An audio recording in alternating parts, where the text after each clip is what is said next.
Assalamualaikum, selamat pagi.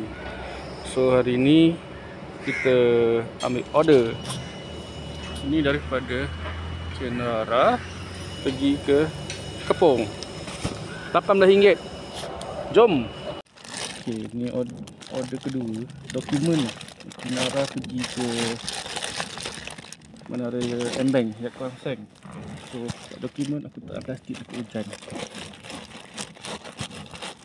Dah cakap dah dengan dia tadi. Kita pergi Kepong dulu. Lepas tu baru hantar di sini barang. Dia kata okey, ngam jalan.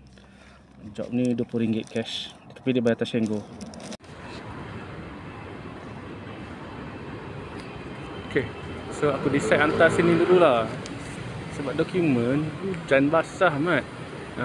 Aku dah call customer tadi yang Kepong tadi. Dia kata okey. So lepas drop sini, entai satu job pergi Kepong. Kita kapit lah dua-dua pergi Kepong. Cantik. Ni pun nak hujan ni. Caw dulu. Aku tengok dayang terus. Macam mana tutup? Tak ada terbalik. Ada air dalam. Tak apalah. Saya jalan je lah macam mana pun. Selamat sampai. Tunggu customer sampai ke bawah. Sini kena naik. Kau semua dah jangan boleh turun. Macam mana besar ni bunga ni. Dah tak boleh. Ada disuruh letak depan. Mana mahu ni letak depan. Dah settle lah semua job. Dah 3 job dah settle. Kita cari yang keempat. Ini kat Kepong ni. Ada ubat ni nak masuk ni pakai sekat sini. Oh bahaya lah. Okey lah, jom. Nombor 4, kedai runci Tui Trading. Kita Thailand ni. Ya. Penuh bai. Setapak. Pergi ke Wangsa Maju. Tadi setapak. Ni Wangsa Maju. Satu jalan dah ni. Tunggulah, jom. Okey, dah settle. Setapak RM16 daripada Kepong. So kita pergi ke Wangsa Maju pula. Terusnya daripada Columbia setapak pergi ke Columbia Bukit Jalil. Pooling lah tapi RM15. Not bad lah. Nanti kita petang sikit kita hantar. Jom. Settle order. So jom kita cari order next sebelum kita pergi hantar ke Columbia Bukit Jalil. Aperitif pergi ke Menara di BKL. Oh ini kena hantar terus ni. 10 kilo daripada sini sebelum hujan. Hantar birthday punya ni okey lah, jom.